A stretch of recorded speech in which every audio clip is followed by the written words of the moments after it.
Hey, what's going on, YouTube? This is Lee Primo of Eat.Health Lee, and this is week 11 of the 1 year meal replacement experiment.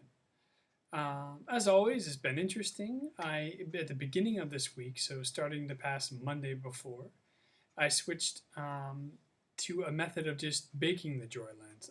Like my subscriber that gave me the hint before, Daniel, he told me to go ahead and put in a microwave for about 6 minutes, and it comes out into like about a cake form.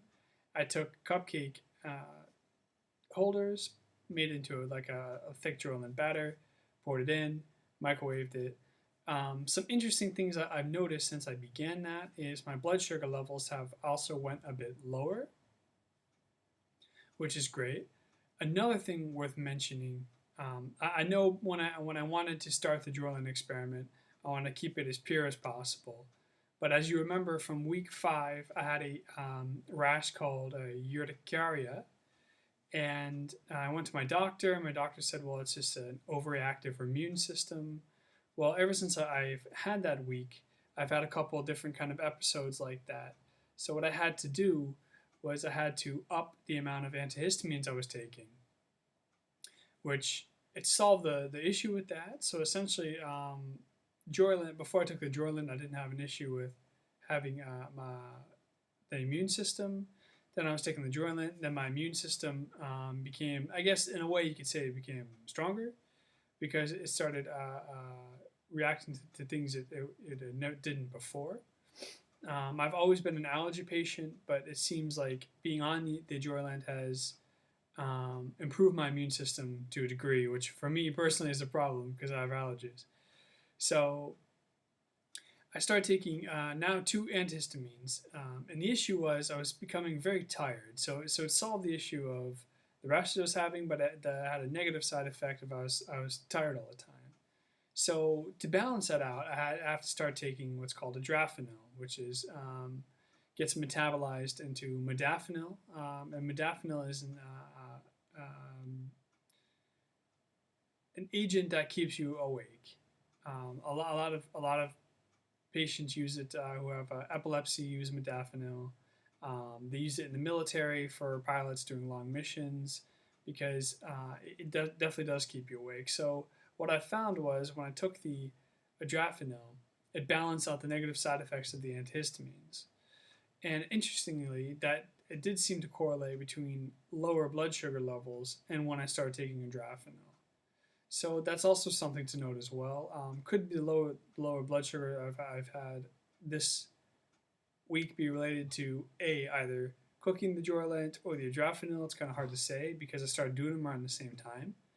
But it's definitely worth noting that definitely has changed.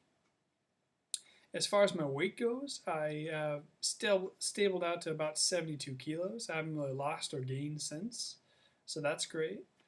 The energy levels before even taking, let's say, the antihistamine issue were great. So I definitely felt that the antihistamines were causing the drainage of energy. So that can't really get put against Joylent at all.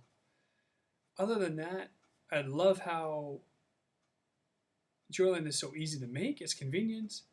It's very quick. I've freed up a lot of my time to do other stuff, and really, unless you start taking Joylent for a long time, at let's say at 100%, you don't really realize how much time you do spend on cooking.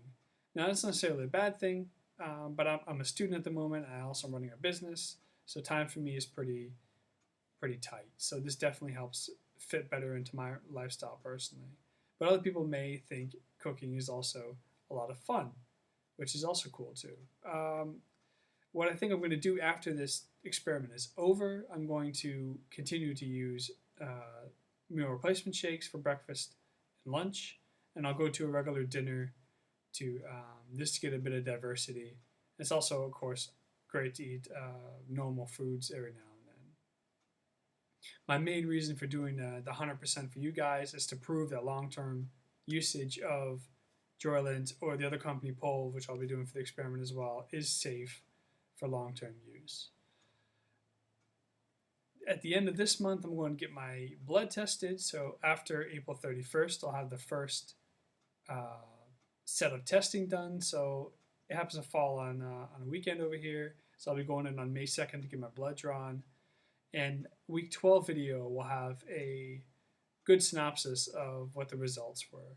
Now, I plan on using this information to publish into a paper for my university, so I can't give you guys straight the results online because then anyone can take and use it as they wish. So what I'll do is do a statistical analysis. My fiance will help me out with that. I'm not too familiar with it, but she is. And she'll give you guys, essentially make it all nice and give you guys a rundown. If there's anything that was significant, we'll be sure to report it and show it to you guys. Other than that, take care, wait, and I'll see you guys next week. Bye.